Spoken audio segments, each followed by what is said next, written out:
We are now outside of Markus Bil, and this is a video I should have made a long time ago about classic 85 packs. So I finally have one for disposal soon. I'm going to pick it up, but I'll just show you, by the way, since we're already here. So Markus Bil, you guys know them, right? They they sell cars. They're a car Tesla reseller. So I'm here with MC Hammer, and just want to show you guys some stuff, by the way, since we are already here. So this is one of Markus Bil's cars. It's just a Model 3, but they have this roof liner film. So I don't know why. Do you guys like that shit? You know, it looks kind of cool. Just compare this with MC Hammer. Okay, look. That's MC Hammer. Yeah, this video is mainly about the Model S. So I just want to show you guys the new location of Markus Bil until December this year, I guess. But let's take a look at this one. So, you know, actually one day when I have time, I should go back to Millennium Falcon. Millennium Falcon is located in Bergen, last time I heard about it.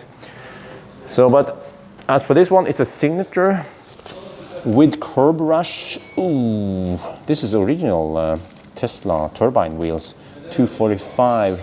Wait, what kind of tires are these? Hakka Black. Oh, they use Hakka Black 2 on them. All right, and then inside, everything is black. Black interior. Let's see. Wait, is this? Did they say it's a Signature? Because Signature is supposed to have perforated seats. Well, it's okay. I guess it's Signature without the perforated seat. Okay, and let me adjust here a little bit. But this car is probably 7 years old, and it has done only 77,000 kilometers. So we will, I guess we will conduct some tests this afternoon and evening then. Yeah. We're now at Nebbenes. I skipped the whole not so interesting part. We are here to test some stuff, and I want to test the consumption, by the way. So let me show you. This is a classic. Well, actually, the owner told me that this is one of the first 6 Model S's to arrive in Norway. So it's quite a veteran. And you see, in the old days, you had a dedicated parking brake caliper. You see, that one is a regular brake caliper, and this is parking brake. Wow, lots of curb rash. And some, I don't know, fender benders. But the owner also told me that the battery is original, so I have to test it. I asked him, should you test it? He said, yes, test degradation. Let me see. You see any battery info there? Let me move it a little bit there. Revision B. What I was looking for, 85 kilowatt hour. Yeah, this is the original battery. So the battery is 7 years old. So what we want to do now is, I want to know how efficient are these cars when they are old. It could be increased resistance in gearbox or whatever. And these 21-inch wheels probably doesn't help for the consumption either. So let's do some tests now. So we are at 50%, and if we switch here to show you range instead, we have, this one has rated and typical. Let's see, typical 190. Ooh, well, that's not too bad. It means that if you charge 100%, it will show you 380 kilometers. That's actually not too bad. So we will do a degradation test, but first I have to try to fit this in one day. It's already 7 in the evening. We will just do a consumption test. Just drive north and back again. I'm not sure how far. We do the 90 and then 120, and then we also have to do the charging test. But the charging test, and I believe the degradation test, will be done in a separate video. Ah shit, someone disconnected. And then the charge port opened, and this is the manual charge port, so I have to go outside and close it. Yeah, let me show you how. In the old days, this one will only open, but you cannot close it from the screen, so you have to manually close it. So let's get the heck out of here before someone else triggers to open it again.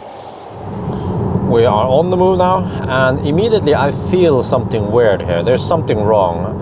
The whole front of the car is shaking, which could be unbalanced wheels, or it could also be a problem with the warped rotors, because when I brake, I feel, well, we're not going to do it now, but when I brake, I feel that the front disc is like wobbly, or it's shaking when I brake, basically. So the consumption also seems high. So if we have warped rotors, we might have just the same problem I have with my car, heat the disc. So I guess we can feel the disc after the test run. But by the way, you guys see this display? This is the classic display. This is a car without autopilot. You can also see that the cruise control stock is here. It's slightly different. They switched the place on the old cars. You know, I know all this because I used to own a P85. This is also a P85 Signature. So it looks like this, they display. Yeah. So even though they have updated the infotainment system, you see, this looks like a modern car, but it's still based on old hardware. So it's like looking back 7 years ago, old days. Yeah, that's stuff happened so fast with Tesla. So 7 years is a veteran. I guess since we're already here, we can also weigh the car then. Okay, let's see, front axle. Okay, get it in the middle there somewhere. Oh, and it's slightly overexposed. Okay, 1060, all right. And then the whole car. This is a rear-wheel drive, by the way, if you guys don't know. 2240, whoa! But it has the 7-seat configuration. Well, basically for kids in the back. So all right, 2240. That's it's kind of heavy. But I remember, but then the Falcon was also a heavy beast. It was also around 2,200 something. We are back at the starting point, and the consumption was high, 170 watt-hour per kilometer. I would expect it to be at least 160 or maybe even 150. Nah, maybe 160. So let's check out the brakes, because I suspect that one of the brakes, maybe the front, are hanging. Let's check here. So what you can do is just carefully approach it and then touch it. No, this one is cold. This one is dead cold. Okay, it's not that one. Well, let's check this side. Just hold your hand here. No, okay. That one is also cold. Okay, no problem there. What about this side then? Again, just approach carefully. Feel it before you touch it. This one is also cold. Okay. It's like, yeah, cold like here, you know. What about the last one then? Okay, carefully. They're all cold. What? It means that the rotors are not warped. It must be unbalanced wheels, because there's shaking going on. But I also don't know what's going on when I brake it and I feel the shake. But what the heck? Trying to think here. My brain just exploded. 170 watt-hour per kilometer. Okay, I supercharged just briefly. I supercharged 3% before we started. So it's not like any cooling was going on. So the only explanation I have is that these classic cars, because it's rear-wheel drive, you have a large rear induction motor, it's inefficient. And also these 21-inch Nokian Hakka black tires are probably not the most efficient ones. So, but though it's this one is not staggered option. Oh, it's so loud here. It's not staggered option. It's 245, 35 in the back. Some people, they go for 265 or 75 in the back. But that's the only explanation I have. This is high consumption. So I need to drive it down to 10% or roughly 10% or lower, because I will do the charging test. So now let's do the 120 test then. We are on the run now, the high-speed test. And I just have to drive north until, yeah, I'll figure out something. But so again, the cruise 121. We have no adaptive cruise control here. No auto steer, no autopilot, nothing. Back to basics. We don't even have 4G here. We have 3G and Edge. So Telenor, they haven't switched off the 4G, I mean the 3G network yet. But once they do, then this car is back to only Edge because it hasn't upgraded to 4G. So wow, and then for you guys who still remember, the center console looks like this. It's just wide open. I put some of my shit there, so yeah. This is what it looked like with Millennium Falcon also. I remember the good old days. Oh. But so far, by the way, consumption is high, 200, well actually 227, okay. Is it that high? Not too bad, but still kind of high, probably because of the tires. I blame the tires. And also maybe the weather. It's 15 degrees Celsius. It's getting colder now. It's getting late, 8 in the evening. We are getting close to the end now. So we took a loop to Tangen and back again. And I already checked the distance. This car is spot on. It's supposed to be 80 kilometers when you pass Tangen. It was 80 kilometers. So now we are at 9%. And you see, this is an indication that the battery is in good health and that it is also calibrated, because even at 9% there is no power limit. If the battery is in bad shape and you go below 10%, or actually even below 20%, I've seen it, you start getting power limit. So it will be interesting to do the degradation test on this battery to see how good is it. But now we have to go back to Nebenez. Well, how fast is this truck driving? Huh? I'm doing 120 here. Neutral much?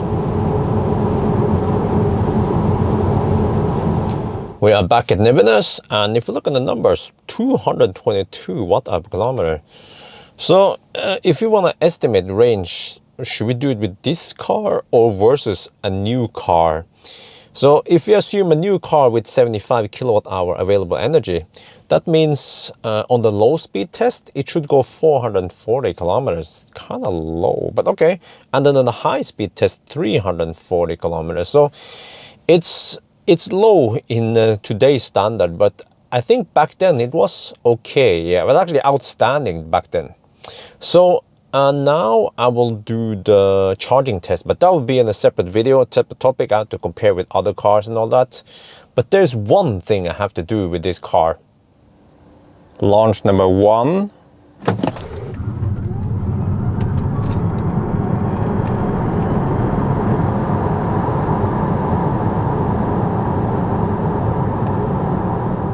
Launch number 2.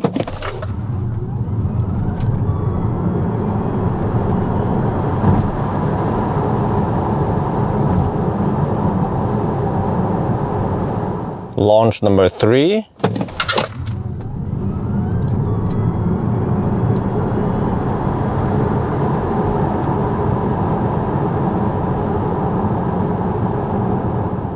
Launch number 4.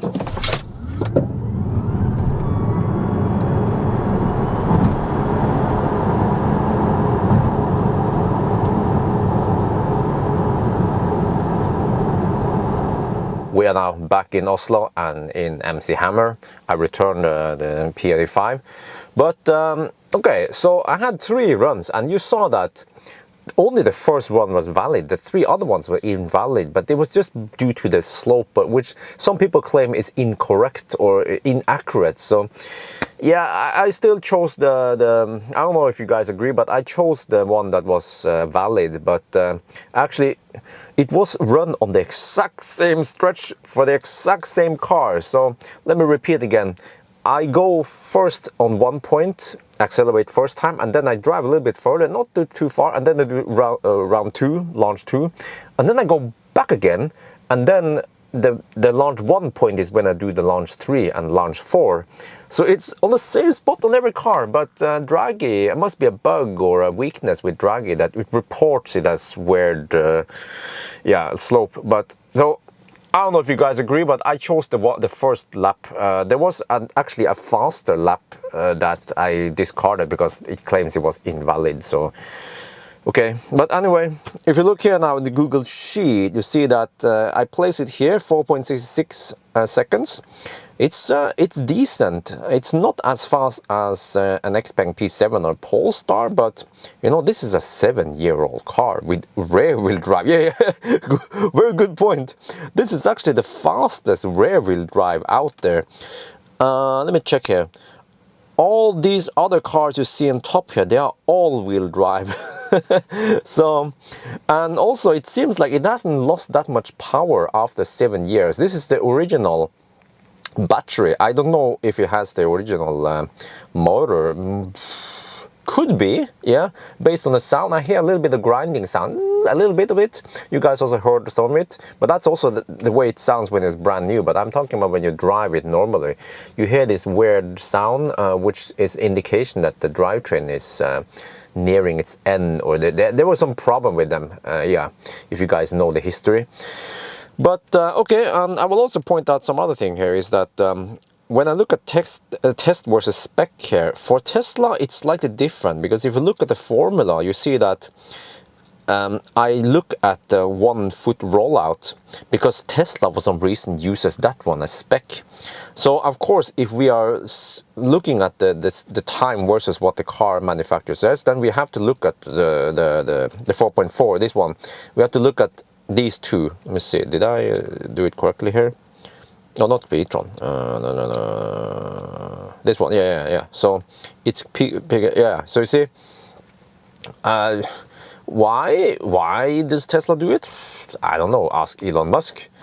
So, but okay. I'm not 100% sure, by the way, if the 4.4 was with 1 foot rollout or what. But maybe you guys can